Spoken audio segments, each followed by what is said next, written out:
Muito bem, vamos continuar o nosso Pega Louco, né? Contando a história da saúde no Brasil. Hoje, 6 de outubro de 2023, né? Vamos contar para vocês hoje a transformação que aconteceu no Brasil com a vinda da família real portuguesa para cá por uma questão política na Europa, tá bom?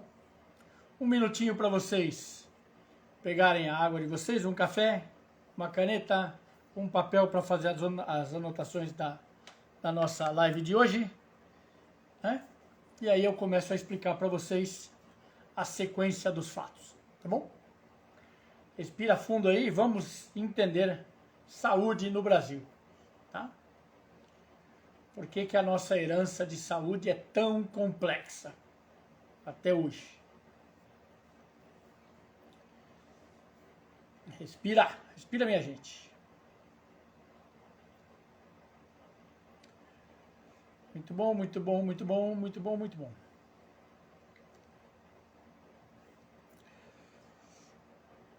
Bom, senhores, vamos retomar aí um pouquinho do que a gente viu antes desse evento, né? Desde o descobrimento até a chegada da família real, tá? O Brasil tinha um perfil epidemiológico baseado em pestilências, tá? Doenças que a gente chama de pestilenciais, né? E a estrutura do Brasil colônia até esse momento é de um país, né, que é muito mais voltado, né, para a agricultura e para o extrativismo, né? E como organização de saúde, não tem um modelo básico, estrutural de atenção à saúde, nenhum modelo. Então você vai encontrar aí figuras como aquilo que a gente chama de boticários, né? Boticários seriam o princípio dos nossos farmacêuticos, tá? Ou seja, aqueles que faziam os remédios, os chás, os elixires, tá? E a gente tem os curandeiros, né, pela própria associação com a cultura indígena. Então você tem a presença dos curandeiros.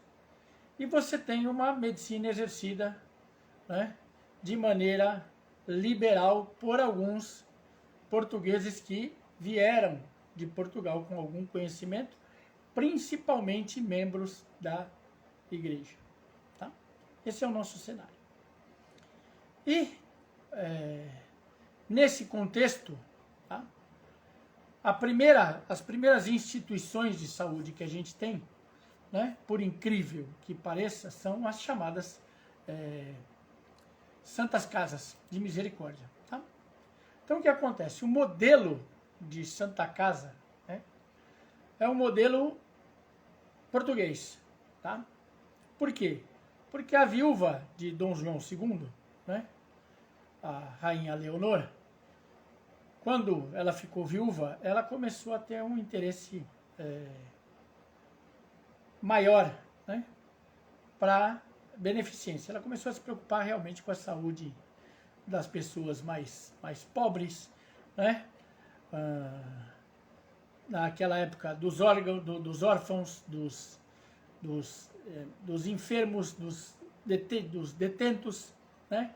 Porque isso já havia uma estrutura antes, tá? Que era chamada Confraria de Caridade de Nossa Senhora da Piedade, tá? Que fazia esse tipo de serviço muito mais voltado para conseguir fazer o enterro dos mortos, né? E para atender muito mais a população carcerária da época, né, em Lisboa. Essa era a natureza. E com a ajuda de Dona Leonor, foi criada a Santa Casa de Misericórdia de Lisboa, tá? Chefiada na época pelo Frei Miguel Contreras, tá? E aí o que acontece? Ele era o confessor da rainha, tá? E ele conseguiu vender para ela um modelo, tá? Esse modelo foi repetido no Brasil. Tá? Brás Cubas, que foi um dos membros, né, da expedição de Martim Afonso de Souza, né, que se instalou na capitania hereditária de São Vicente, né, ele funda a primeira Santa Casa do Brasil, né, em Santos. Tá? Isso foi em 1543.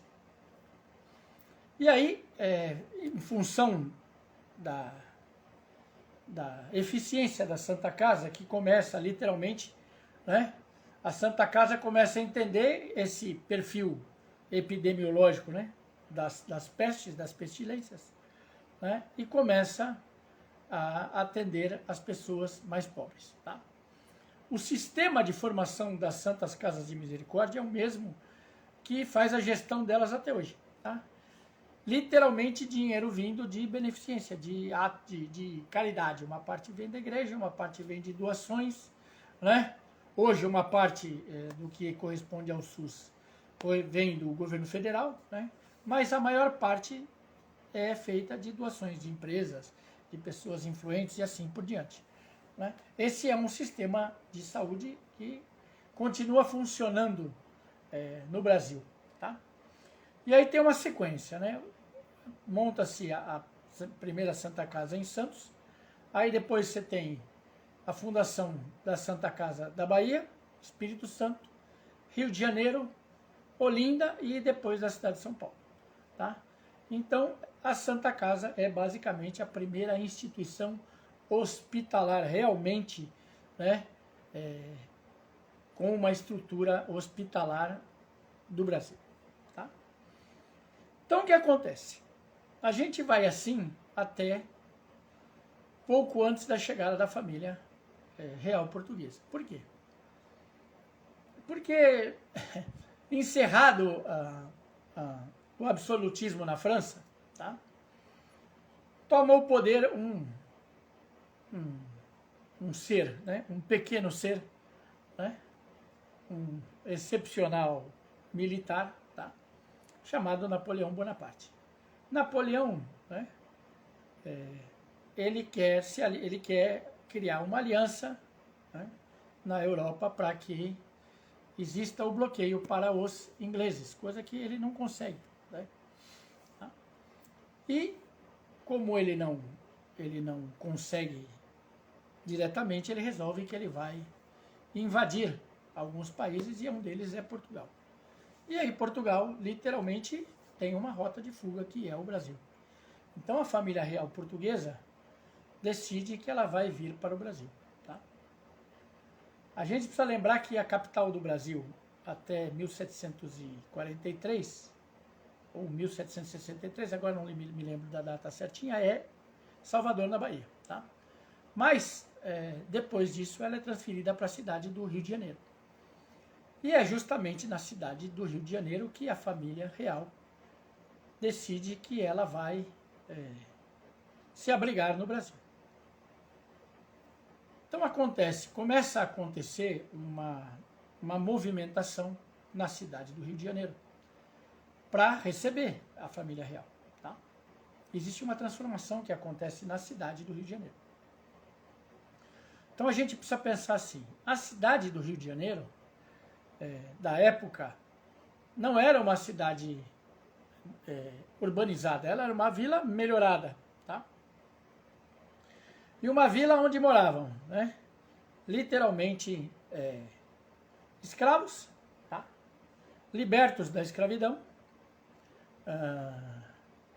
pessoas de baixo poder aquisitivo, certo? E aqueles que eles chamavam de os historiadores chamavam de algumas senhoras brancas, né? Certo? E a estrutura do Rio de Janeiro era feita de ruas estreitas. Tá? A cidade basicamente era formada por uma região muito mais pantanosa e por charcos e cercada pelos morros do Rio de Janeiro, né? Que é o perfil da cidade até hoje. Só que você precisa pensar assim, né? A sede da coroa portuguesa vai ser a cidade do Rio de Janeiro. Então,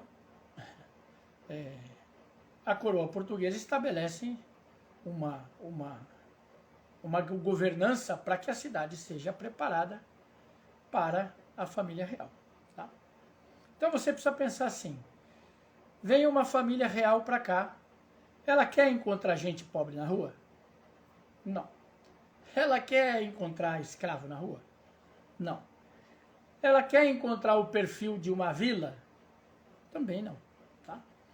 Então começam os esforços para urbanizar o Rio de Janeiro. Tá? E o centro do Rio de Janeiro é inicialmente transformado, né? Porque é a parte menos alagadiça do Rio de Janeiro na época. Então esse centro começa a ser transformado, né? Começam a se alargar as ruas e principalmente ocorre aquilo que é chamado de aposentadorias, ou seja, as casas térreas que existiam no centro do Rio de Janeiro, né, começam a ser obrigatoriamente vendidas, né, entendeu? Para a coroa portuguesa. Né? A coroa quer que essa população saia do centro do Rio de Janeiro. Tá? E as casas melhores, né, aquelas casas mais que já eram um pouquinho melhores, as maiores chácaras, né, vão sendo ocupadas, né, diretamente pela nobreza. A nobreza vai escolhendo e vai se apropriando. Tá? Então, o regime de desapropriação da época se chamava aposentadorias. E, né, se pagava uma quantia irrisória e esse povo não tinha para onde ir. Literalmente, porque você não tinha uma estrutura de construção de casas. Tá? E esse povo começa a ocupar os morros do Rio de Janeiro. Tá? Esse é o movimento de ocupação, porque eles são expulsos do centro e eles vão para a periferia e vão para os morros do Rio de Janeiro. Tá? Por que para os morros do Rio de Janeiro? Porque os morros não são nem pantanosos nem alagadiços. Tá? Então a população vai se abrigar nos morros. E aí ocorre um boom imobiliário na época, né? Porque as propriedades começam a ficar caríssimas, certo? Porque pela falta, né, de propriedades, de moradias suficientes para abrigar toda a corte que vem junto, né, com a coroa portuguesa. E a gente precisa entender um outro fenômeno. Começam, como vem a coroa portuguesa, como vem a corte para cá, você começa a pensar assim, né? A corte não quer ficar doente. Tá? Certo? E como é que eu sei que a corte obrigatoriamente vai ficar doente? Porque eu já tenho um histórico das Santas Casas de Misericórdia que já existem no Brasil. Né? E já sei como é mais ou menos o que acontece no perfil epidemiológico do Brasil. Tá? Por quê?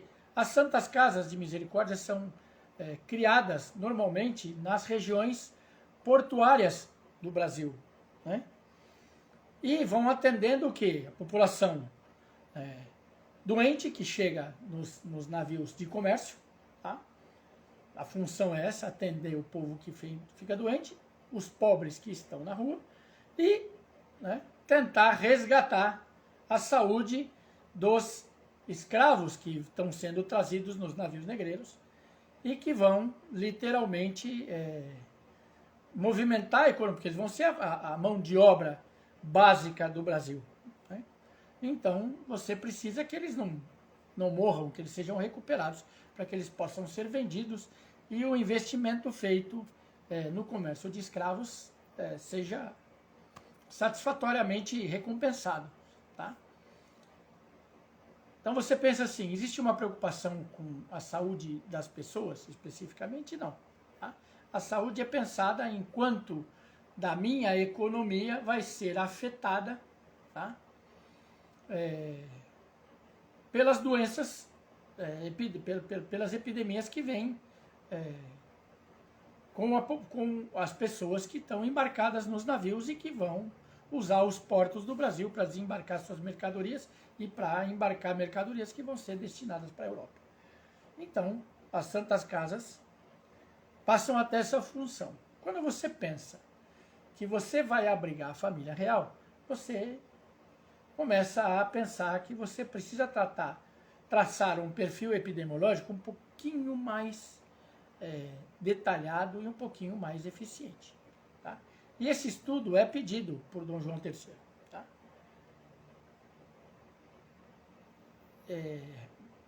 Por Dom João III, por Dom João VI. Né? Essa estrutura da cidade do Rio de Janeiro, né, que foi, querido, pós-guerra do Paraguai, tanto o primeiro morro do Rio de Janeiro, o morro da Providência, pessoas que lutaram na guerra do Paraguai ficaram à espera que seria tomada alguma providência em relação aos moradores. Isso é uma questão muito complexa, por quê? Porque a guerra do Paraguai, tá, ela é um outro tipo de disputa que é muito favorecido pela coroa britânica, tá? E ele entra numa outra estrutura de ganho de território, né?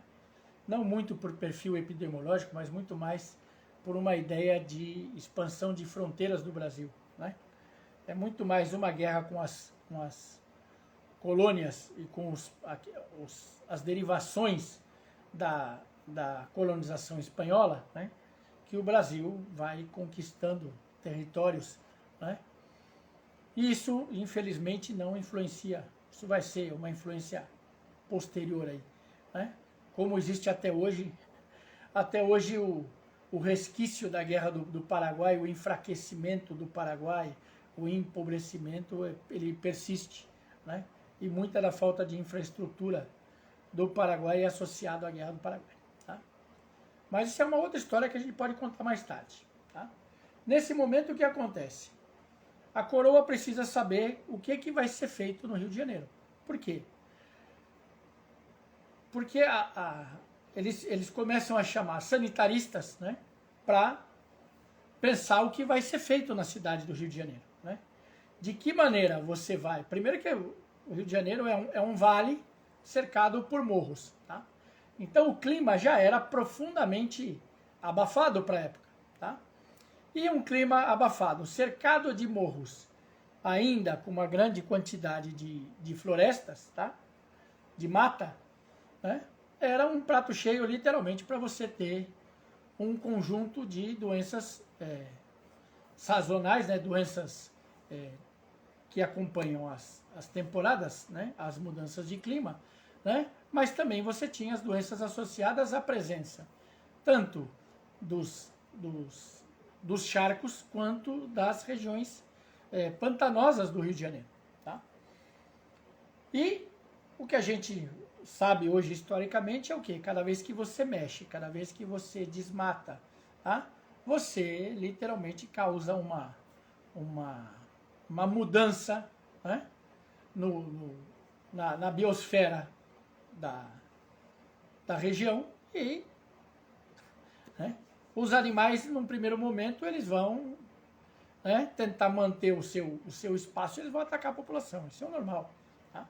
Isso é normal do que acontece até hoje, por isso que a gente continua tendo, né, tantas doenças com vetor de mosquito, porque a gente foi acabando com as matas e, né, esses mosquitos continuam se procriando. Tá? Então, algumas ideias bastante absurdas, né, foram aventadas na época, como, por exemplo, derrubar um dos morros do Rio de Janeiro, né, para poder criar um corredor de vento para melhorar a circulação. Obviamente que isso não foi esse o projeto que foi escolhido. Né? O projeto foi literalmente você começar a aterrar, né, uma grande parte do Rio de Janeiro, dessas regiões. Né? Então começou um trabalho para expandir a região urbana da cidade, né?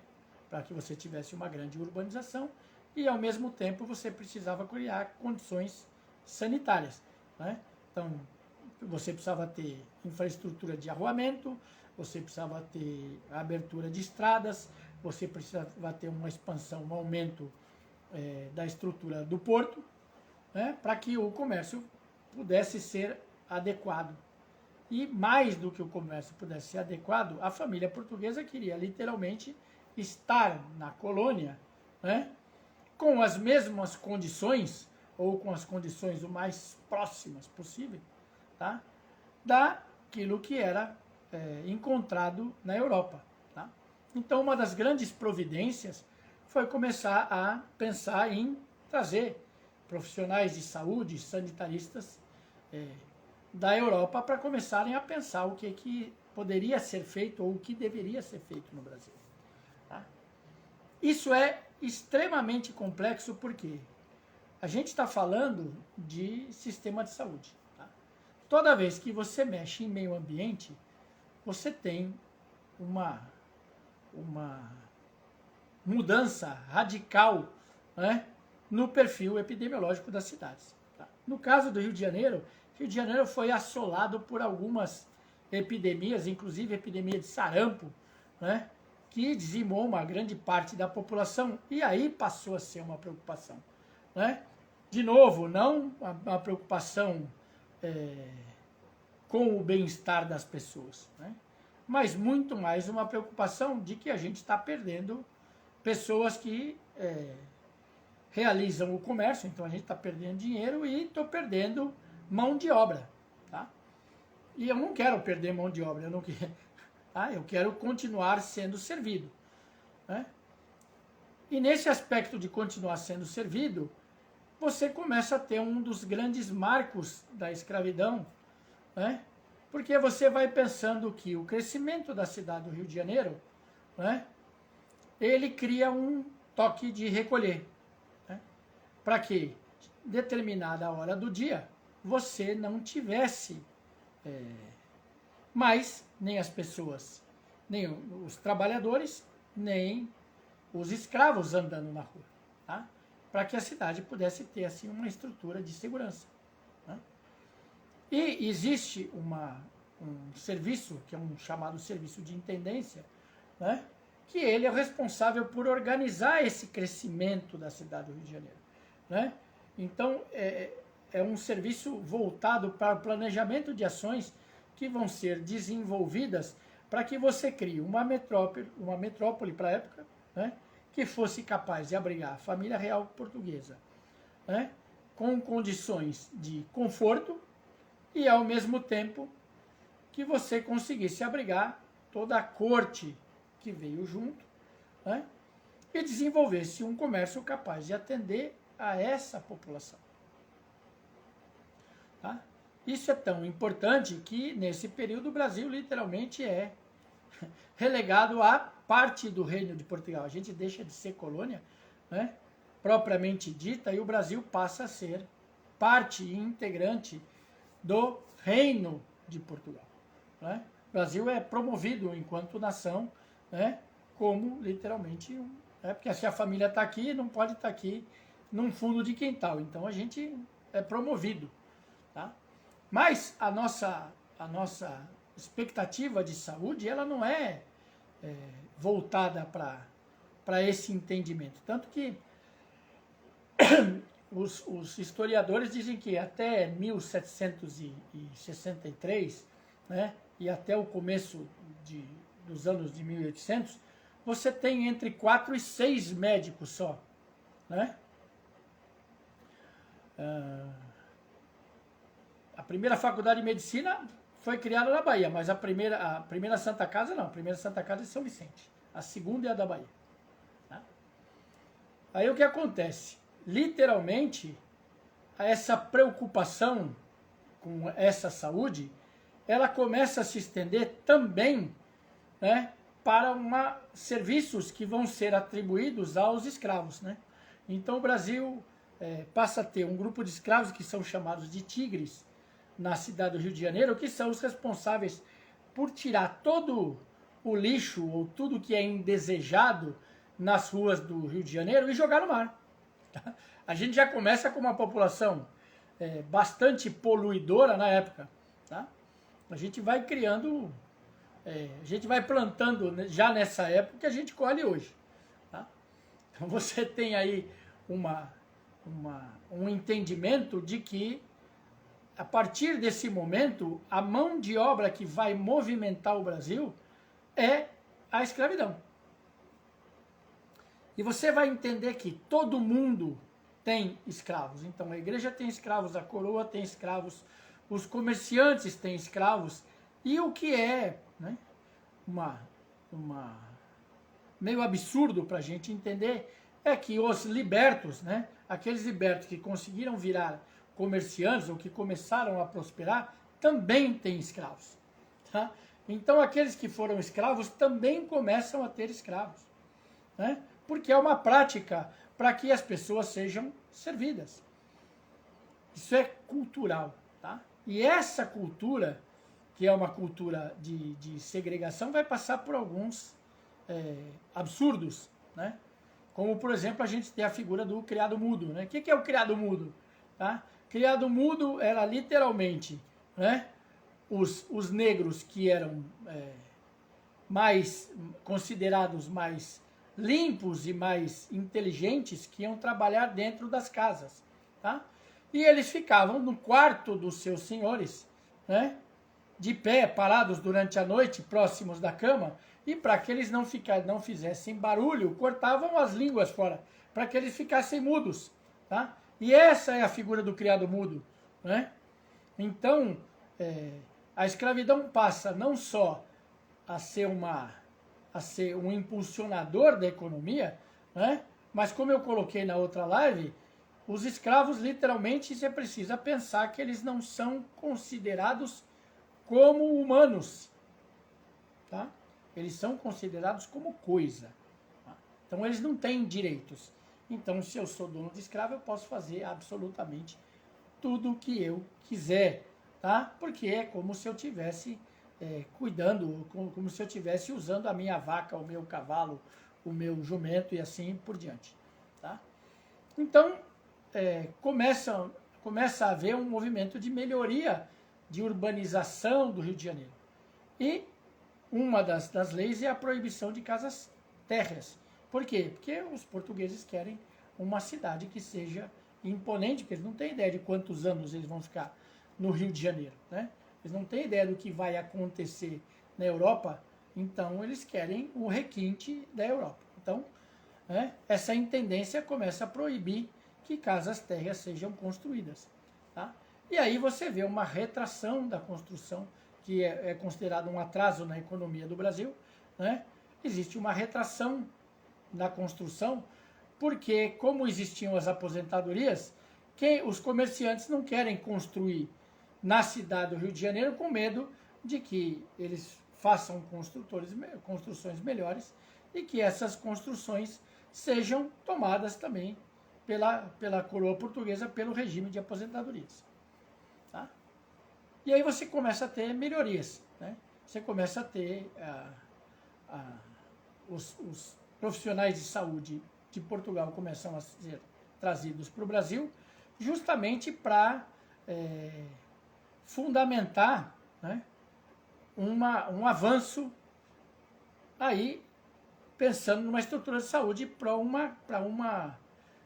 um país que passou a ser incorporada à coroa portuguesa.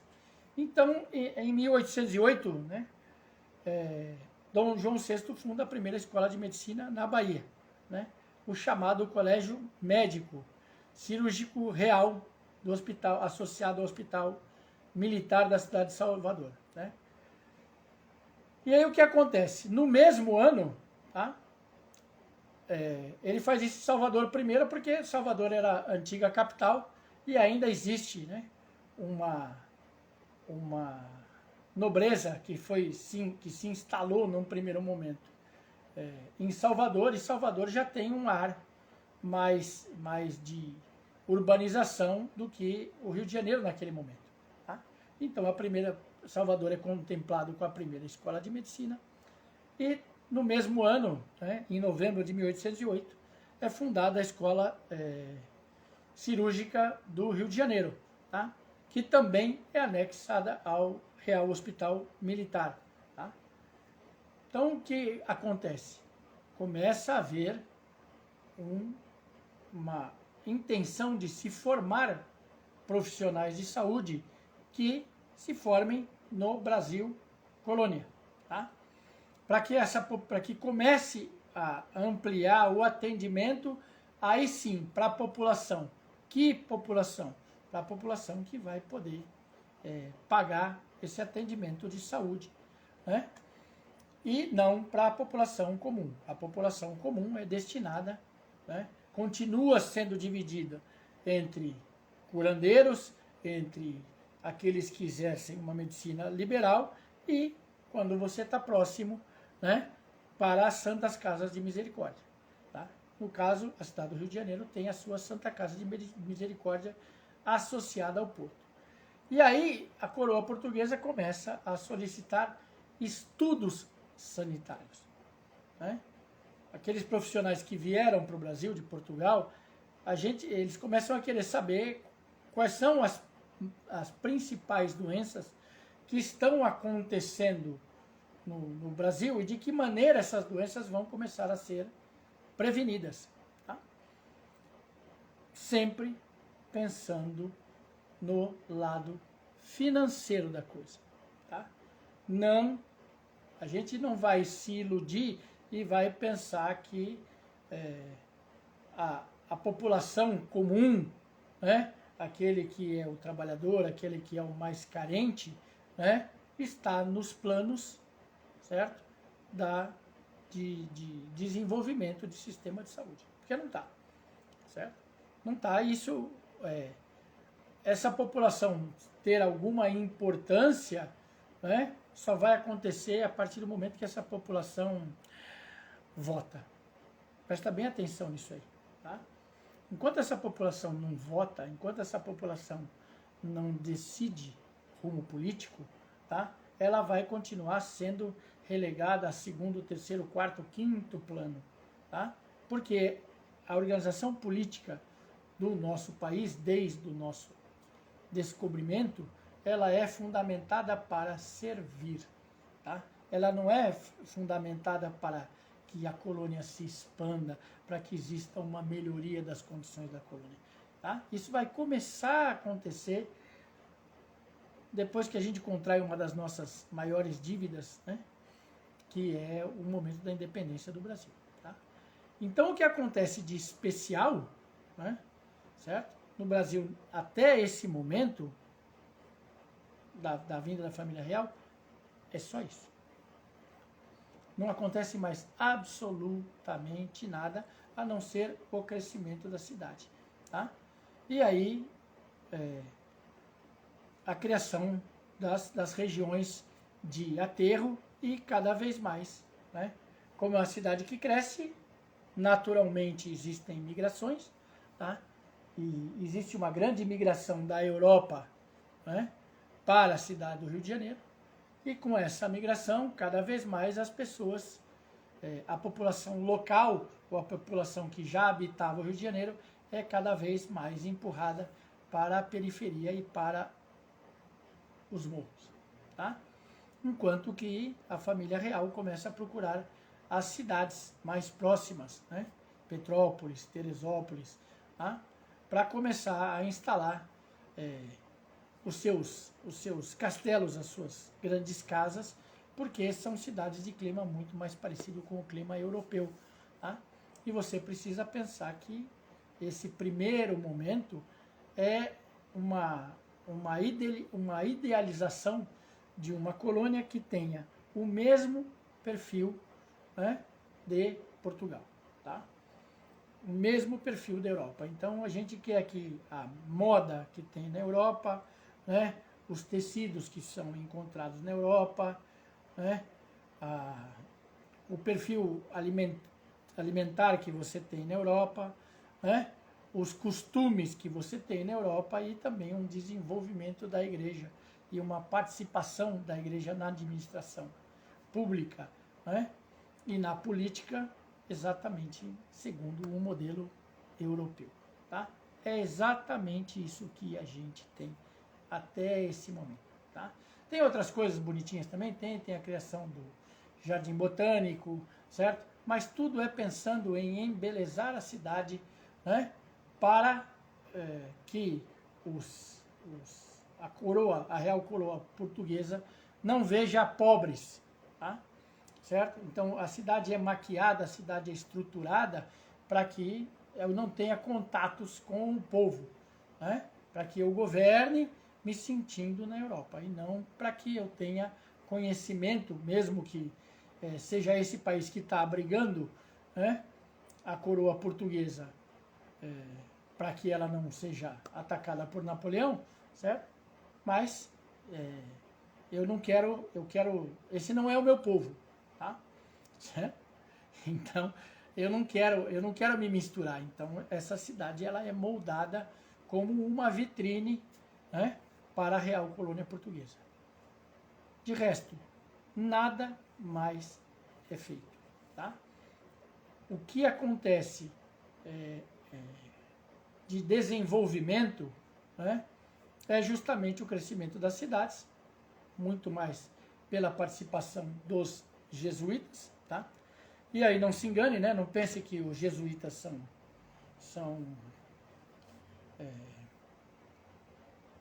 assim tão maravilhosos ou tão canônicos assim, tá?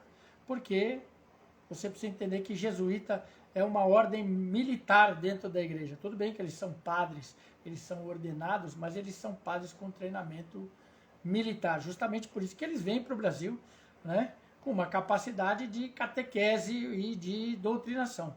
Tá?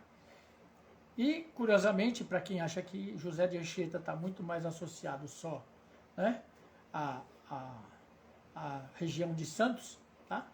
O fundador da Santa Casa de Misericórdia do Rio de Janeiro é José de Anchieta. Tá? Então ele é um dos grandes idealizadores da Santa Casa de Misericórdia do Rio de Janeiro. E os jesuítas vão começar a se organizar, né? Porque eles começam a montar uma certa estrutura, uma infraestrutura nas vilas, né? Para quem nunca viu o pátio do colégio na cidade de São Paulo, tá? Em volta do pátio do colégio, tá? Começa a haver uma urbanização. Então as vilas começam a se organizar, né, em volta a gente poderia chamar de assentamentos, né? Tá, onde os padres começam a desenvolver as cidades no Brasil. E a gente tem que entender que um dos grandes impulsos para a evolução das cidades no Brasil é a vinda dos jesuítas. Tá? Os jesuítas trouxeram o princípio das escolas, tá? Foram seguidos por outras ordens, né? Mas as ordens dos claretianos, né? Os marianos são ordens secundárias, né? As primeiras ordens que vieram, a primeira ordem que veio para organizar a bagunça foi a ordem dos jesuítas. Tá? E a gente só vai ter algumas transformações no nosso próximo encontro da próxima sexta-feira. Tá? Quando a gente vai falar literalmente de um Brasil que vai declarar a sua independência. E aí vai fazer algumas modificações, tá?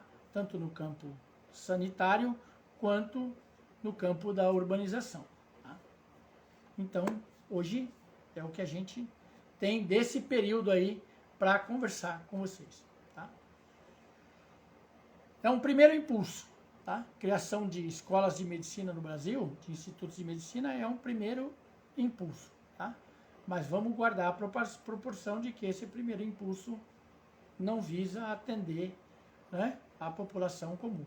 Visa atender a essa nobreza, né, aos fidalgos que vieram para o Brasil e que são parte da coroa e investidores no comércio, para que o comércio da colônia se desenvolva e que eles tenham lucro. Belezinha, crianças? Tá? Muito bom ver vocês. Obrigado pela audiência de vocês. Nos vemos na próxima sexta-feira, tá?